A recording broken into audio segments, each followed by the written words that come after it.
I'll call the meeting to order. Our first item is the Pledge of Allegiance. I pledge allegiance to the flag of the United States of America and to the republic for which it stands, one nation under God, indivisible, with liberty and justice for all. Mr. Molsel, would you read our mission statement? The mission of the Marshall Public School District is to educate, support, and prepare all learners for success. Thank you. Our next item is approval of the agenda. So moved. Second. Moved by Jeff and seconded by Bill Swope. Any discussion? Call for the vote.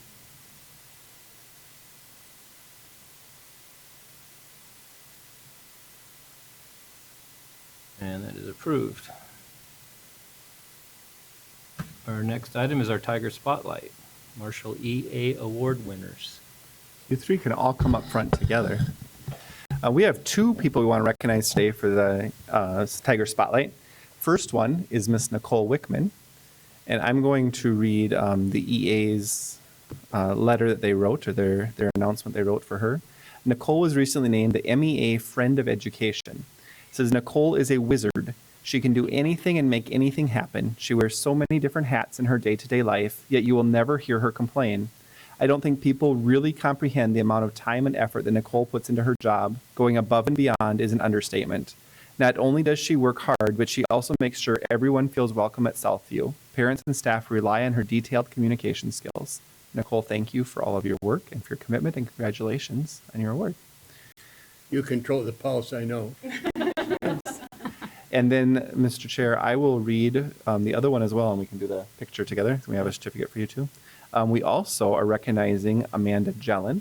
Amanda was named the MEA Teacher of the Year for 22-23. Amanda goes above and beyond in the classroom to meet the diverse needs of her learners. Student learning and understanding is at the forefront of her lessons. She incorporates the real world into math and shows them why the skills are necessary to learn. One example of this is transforming her classroom into a restaurant where students take turns being waiters and waitresses. The focus during this lesson is counting back change, but they get so much more than that. The atmosphere in her classroom during these transformations is electric. She goes out of her way to create a personal and unique relationship with each of her students. Not only does she put her best foot forward for her students, but her colleagues as well. She is always willing to share her vast collection of lessons and knowledge to enhance the learning for all students, not just hers. This is the true definition of a Teacher of the Year. Congratulations, Mrs. Jellin. I'm glad we stole her from Holy Redeemer. Somebody made a good decision when they hired her.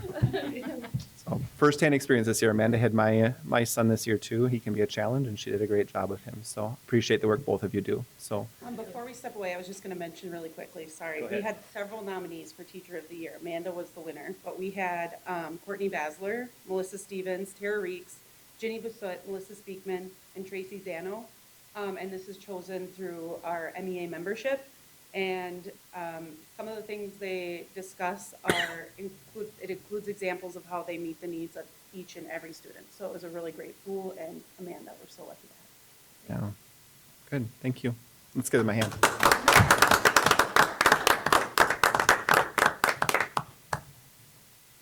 We're going to take a picture. We are. You should get a bonus. Where's Dion? So just Dion's not here, so right. I figured I was Yep, go ahead. Yeah.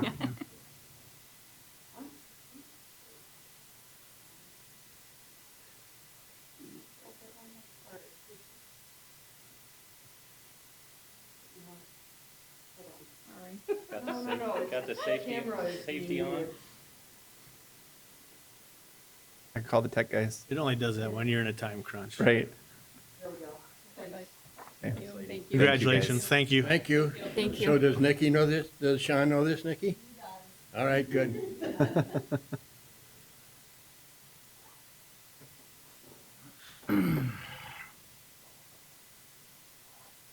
Next item is our public forum. Is there anybody from the public like to approach the board? Next item is our presentation from the City of Marshall. Welcome.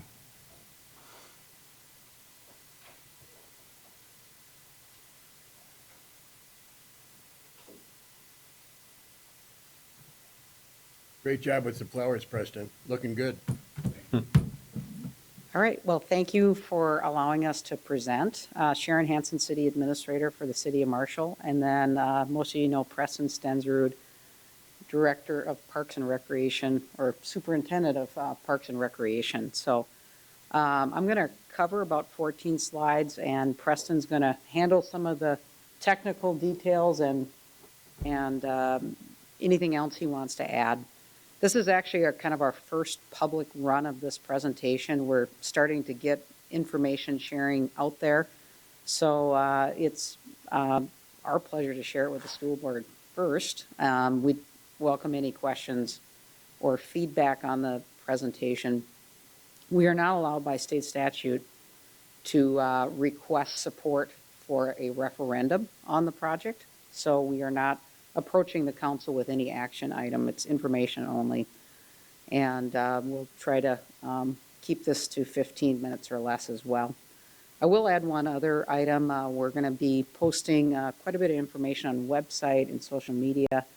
And we like that. I find it's a good way to get information out. And we actually get some good questions asked. I will state that if there's a direct question, the city will answer via Facebook or a message.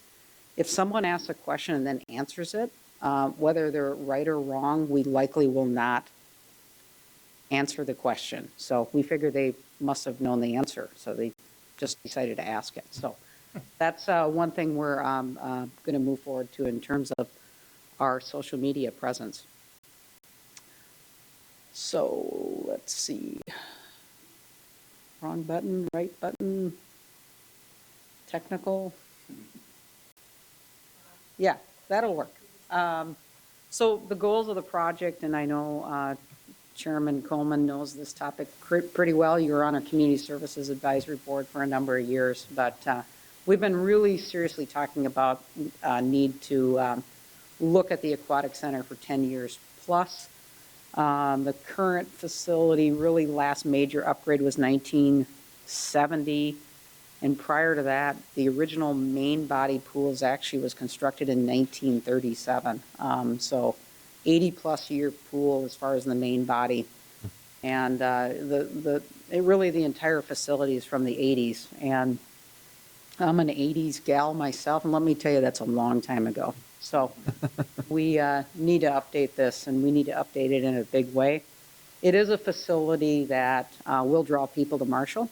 And it was a requirement of a request from the legislature that it be a regional draw, and we believe it to be.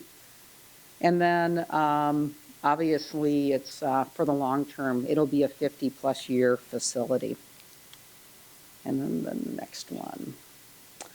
We did, in 2021, do a community survey. We talked about that quite a bit with our city council. Some of you may have been called. It was actually a telephone survey. And we wanted to know about Parks and Recreation. We didn't ask specifically a lot about the Aquatic Center. We knew at that time we wanted to pursue an Aquatic Center project. But one of the questions we asked is, what are we missing from Park and Recreation? What is something we didn't ask you about? And the number one answer was an Aquatic Center. And to lead further into that, they mentioned things like water park, slides, splash pads. So it really goes beyond just a normal pool. We really like this community survey because it was unbiased. So we did different age groups, different demographics, and we have done a number of public input sessions. Sometimes you get user groups who may have a certain feeling about a particular amenity, which is helpful in the design. But here we're really casting input from the general, broader public. Just a really quick rundown on our need for an aquatic center, and I'll have Preston talk a little bit about this too. Current pool does not meet ADA compliance really at all in any parts of the facility. It loses 12 to 15,000 gallons of water a day. People often ask, what happens with all this water? We think it eventually makes it to the river. Preston will let you know that on a really wet year, we actually gain water. So there's something happening underneath that doesn't retain the water very well. And I'm going to finish this slide. I'm going to have you add some things too, Preston. A few other things really quick. Surveys indicate a lack of things to do in Marshall. We know that have been hearing that for quite some time. We hope this can help alleviate some of that. Quality of life, obviously most of our park and recreation amenities are improving quality of life. We had a Chamber of Commerce get a letter of support for this project, really for the number one reason it attracts employees and families.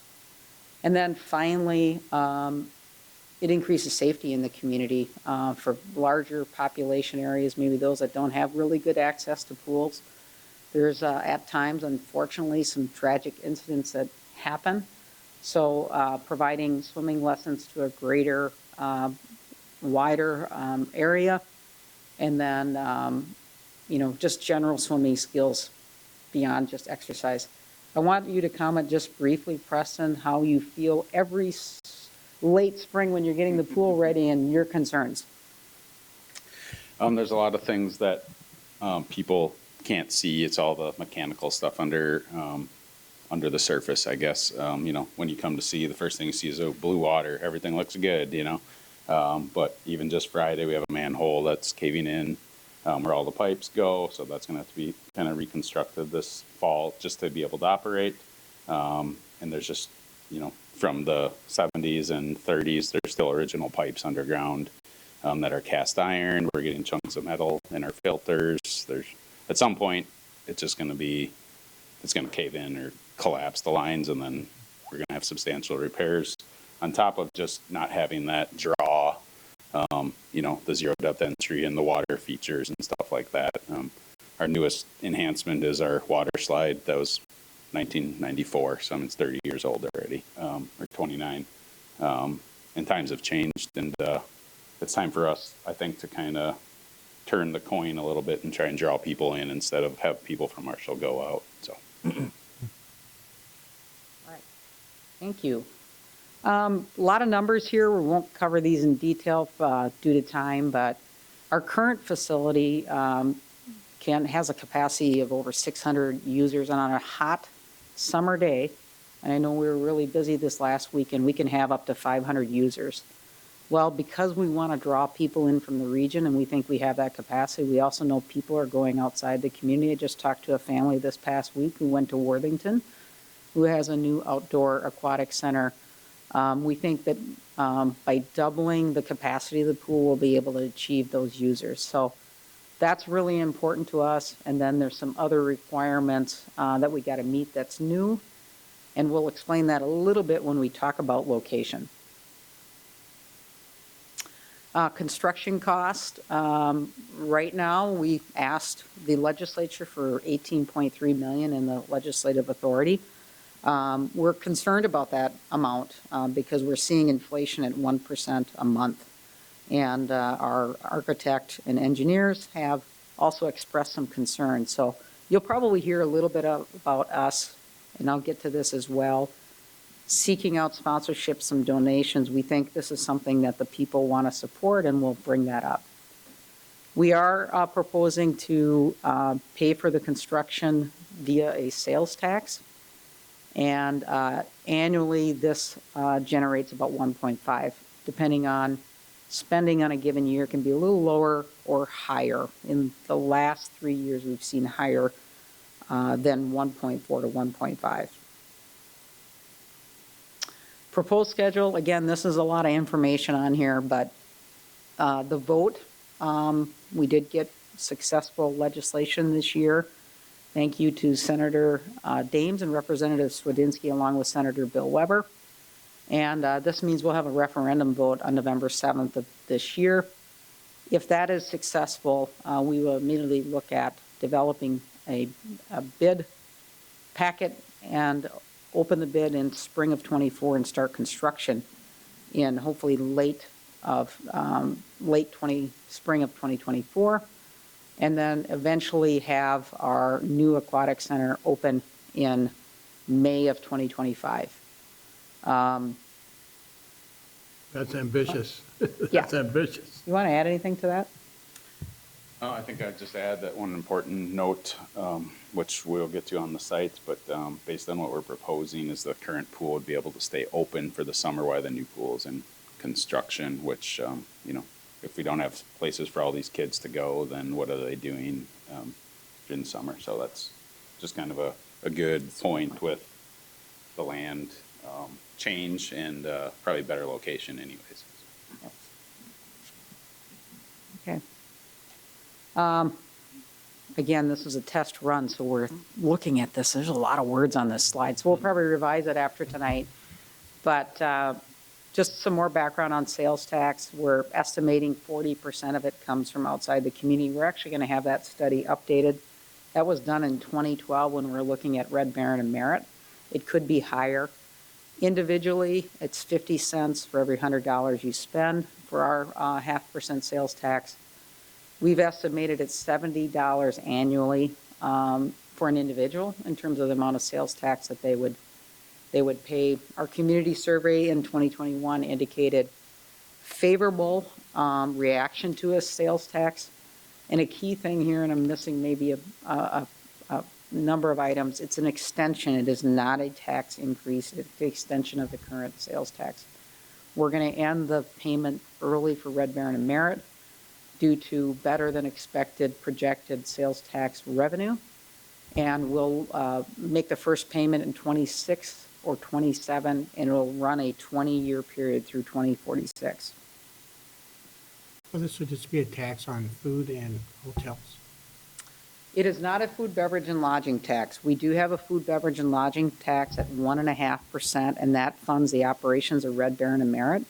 This is a sales tax that's just like the state sales tax on what's taxable and what's not taxable. So groceries, clothing are not taxable, which really helps the state of Minnesota as a whole remain at least in one category tax competitive. And there's a bunch of exemptions too. So prepared food would be sales tax, but grocery store items, depending on what you buy, I think they still tax some candy and things like that, but would not be taxed. Why not build all pools indoor? We threw this out there because we think we may get this. You're spending $18.3 million. Why don't you just make it year round? We know that family and our users want to utilize an outdoor pool. Preston mentioned, and I did as well, that people are leaving the community. They're leaving the community in our summer months, and it's to go to another outdoor facility. We saw a study in 2012 that was done that indicated that 3 months of an outdoor aquatic center revenue will exceed a whole year of for an indoor pool. So we think that if we did not build an outdoor pool, there'd be some concerns about revenue and the just overall use. Did I cover that okay? Yeah, so. Okay. The atmosphere, as you guys know, from an outdoor pool versus being inside at a water park, you know, it's humid, it's loud, it's just totally different, so. Yeah. Cost 3 times more. Yeah, yep. So this is our outdoor lake in Marshall. Going to the lake. All right. We briefly mentioned this before, but the city council did enter into a purchase agreement with Schwann's, currently CJ Foods, to purchase the large green space area next to corporate headquarters. We did that for a variety of reasons. The new design of the aquatic center just needs the extra space. We need to meet stormwater requirements, which requires that we treat and pond the water before it gets discharged into our stormwater. So that's a pollution control agency requirement. We are going to have parking available with the site. If we were going to keep it at the current site, we need to develop parking at $400,000 to $500,000. Greater visibility. We've talked a lot about being on Highway 19 and some concerns, but I've seen a number of pools that are located near major highways, and they seem to do better because of that greater visibility. We've heard some comments from those that aren't living in the community that they did not know that we have an aquatic center in Marshall because of its location. One last thing, Sounds of Summer needs a home too. They have used the Relco parking lots last year. It's not available this year. We really need to find a permanent home for our community festival. Just some really brief things, trends in aquatics. We've heard a little feedback about, does the pool make money?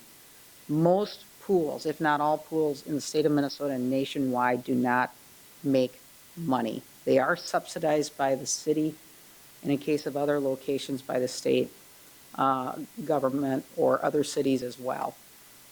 We really look at this as a park and recreation amenity. Just like some of our parks that we have, we are subsidizing them too. They are offered for a reduced fee or free. In this case, we're going to subsidize likely the operation. We will, however, evaluate admission prices, rates. We do that annually, regardless of whether or not we have a new facility or not. The cost of this facility is expensive. It's got a lot of concrete. It's got a lot of steel. We're seeing rising construction costs. So it again is a trend we're seeing across the nation. If the project on the ballot is not approved, what does that mean? We're not going to move forward. I think it means a serious evaluation by the city council on how best to move forward. We did not want to consider the property tax because it would mean a 17 to 20% increase on property taxes. And it also means we're just going to get property taxes from the city of Marshall. We're not going to get that regional participation. And this is a regional facility. But this is something we'd have to look at if the ballot was not approved. We saw in 1 year delay with this legislative action, it added $3 million to this construction cost. So it's going to be challenging because of inflation. We know that if we have to wait, it's going to mean more costs. The other key factor is the legislature this past year put a moratorium on sales tax requests. They had 30 plus sales tax requests in 2023 and said, what's going on here? We need to look at what's happening, and we also have concerned about tax burden on our lowest income residents. So if the ballot measure does not move forward, we cannot go back to the legislature for sales tax authorization until 2026 at the earliest. Will it be the only thing on the ballot in November? Is there anything else Not to our knowledge. Yeah, I So don't know of anything either. we did get this special legislation to put it on the ballot. It's typically done at a general election, but I believe all the requesting entities for the sales taxes having the vote, and I think that's the next slide, on November 7th of 2023. So, I think it's important to note that this is not a new tax. yes. It's an extension. Yeah, absolutely. So that's our referendum date, and Preston, I'm going to have you cover this next one because you're also on this board. So, and this is our final slide. Okay, perfect.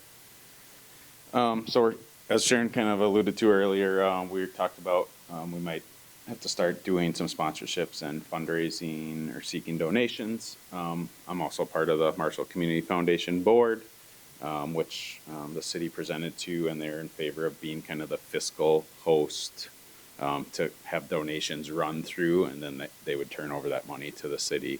It's easier to kind of sell that to the public versus just the city asking for money. And the board voted in favor of A, supporting the project, and B, being the fiscal host for that. And then we can set up a special account and all the funds can go in and then right back out to the city when the time has come. And it also gets some exposure to the community foundation, that maybe people want to support it just to help the community in Marshall in general, not only the pool, but gives out some potential for future projects or other things, as all the funds for that stay in Marshall. So I look at your survey of 74% saying they're for it. And I recall, and all of us recall, when people supported the YMCA. A lot of money was contributed at that time. And Preston, I think you'll see people stepping up to the plate. yeah, I think we will too. We've had a lot of people, wanting updates. What's new? When are we going to get this? What can we do? So I think there's a lot of support. And of course, everybody with young kids and family like you guys deal with, that's what they want. They would rather stay in Marshall and go to a new facility than have to drive an hour and, do other things or whatnot. It just takes time. And here we have it right in our backyard, essentially. So one thing we didn't get too much into design, but from the littler side is, there'll be a standalone splash pad right outside, so we can do an extended season that can open a month earlier and stay open a month later for like the younger preschool Be free? daycare. Is Yep. that's- During off-season, it would we be free. talked about that 6 years ago when we Yeah. started talking about that. We're the thinking- Splash pad would be free. We're thinking it'd be free when the facility isn't open and we can gate it off inside. But when the facility's open during the normal day, we'd still want to control because otherwise you're kind of taken away. So, yeah. This new But- facility will keep people from going to Wisconsin Dells. Yeah, maybe. Emily, could you put it to Or at that least first Redwood slide again? Falls, Just that first one. Right, yeah. at least Redwood and Make you do that, Pipestone. Yep, there's a lot of them that go there, Brookings, you know. Yeah, this is good that we're testing this out. We probably should talk a little bit about the amenities, so I appreciate you, Preston, bringing that out. It's hard, kind of hard to see, but this would be like a standalone splash pad. And there's a fence that goes up right through here, and then over here we have there'll be restrooms on this side. So like on a September 15th, 85-degree day, it'll be push button activated daycare. Cool. After school's out at 3:30, kids can go there and just button, and you don't need a lifeguard, you don't need staff it. You can just be a water amenity. Yeah. So. Nice. It also helps, you know, there's a lot of kids in, especially in the diverse populations that maybe aren't avid swimmers. So it gives them, you know, exposure to water elements and stuff like that too, that, can start kids young to get like used to water, or just the kids that aren't comfortable in certain depths of water, so. Would Nice the- design. Would the big pool be able to be used for like swim meets and competitions too, or? That one is a 25-yard. Okay. pool, so it'd be like a half Sure. of a regulation. You could still do practice, it'd just be down and back. Yep. You know, twice or whatever. We've kind of explored that, going to competition pool, but it was like 3.3 million to go to. Wow. Depending on how it's done, it's 1.1 to 3 million addition, and we already are bumping up against the cost of the pool. And I will say, we're calling it a lap pool, but we almost should really call it a multi-purpose pool, because the slides some of the slides exit into there. There'll be diving boards, there'll be the climbing walls, so it'll be used more than just lap swimming. It'll really be used pretty much every day that the pool is open. Right. The college pool is 25 yards. Yep, So it it's is, the same, com- yep. it would be competition Use for the- high school if they wanted to do an outdoor meet or something. Yep. Yeah, we kind of Being- explored that, and this was kind of the most economical way to get a little bit of everything. Yep. So. A nice design. I think the location is terrific. I agree. Yep. And just so you guys are, to get familiar, you can see a little, this could be like West College, right? You can just see that stuff. Yeah. Like Arnold Motors and stuff would be right over here. Well, West College, this would be right over here, Saratoga Street would be right here. But Leader River, this would help, you know, just draw higher age groups from like even adults, so water aerobics and stuff like that. That would be great. Just so much more visible. Our current location, if someone doesn't know it's there, you're not going to stumble across it. Yep. Or someone visiting town, find this easier. The fact that you have all those mature trees that you can work with and around too is Yeah. really nice. Nice Centrally, atmosphere. centrally located, you know, we've got a few people that said it should go out by the Red Baron, but with, as far as wind, I'd say that's a really bad spot. Full of dirt. Yeah, so, People can bike, yeah, walk, it's a little bit closer for that, so we like that part of it too. We Much, like that it's close to the YMCA too. I think we can, much safer access. I mean, that road into the pool, yeah. two cars had a tough time going past each other there. Then you got the kids on the bikes. Right. Yeah, and then when they come through and do West College Drive in 2025, all that sidewalk and stuff will be enhanced on that, but, yeah. Control, it's at maybe a busy road, but it's at least a controlled intersection instead of just a free-for-all. So. Nice project. Thank you for sharing with us. Thank you, guys. Thank you very much. Excited. It's exciting. Our next item is the consent agenda. Motion to approve. Second. Motion made by Bill Molso and seconded by Sarah. And we'll call for the vote. Let's see, where am I?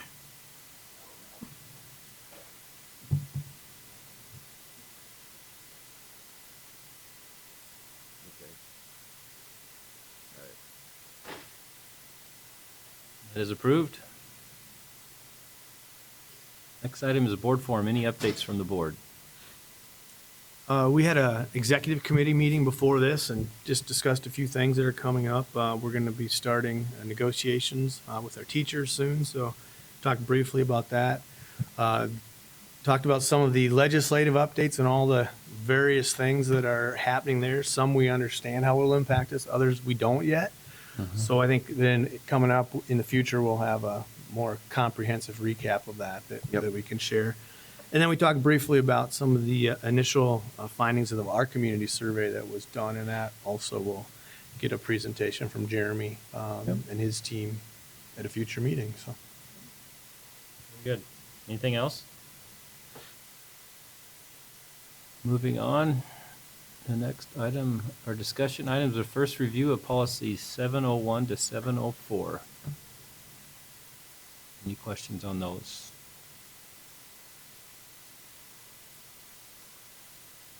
Second, review of policies 616, 618, 619, 620, 623, and 624. Any questions?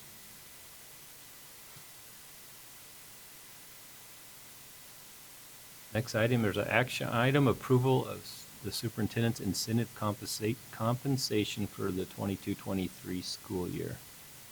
I'll make a motion. I'll second. Motion by myself and seconded by Jeff. Any discussion? It's just my annual goals as part of the contract. We work with the CTE Center this year and with the strategic plan, just getting the new plan implemented this year. So Appreciate all the work you did on especially the CT Center. That was a lot of work. Thank you, Jeremy. good project. It's good for our district. So happy to do it. Call for the vote.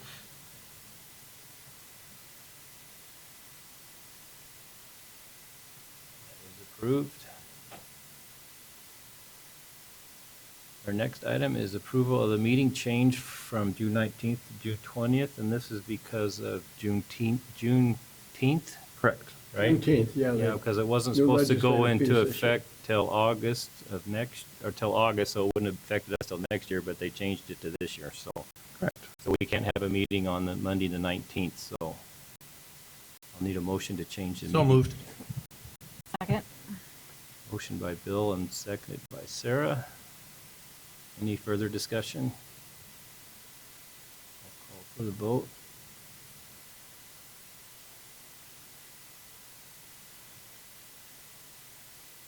And that is approved. And the meeting is adjourned. Thanks, everyone. Thank you, Matt.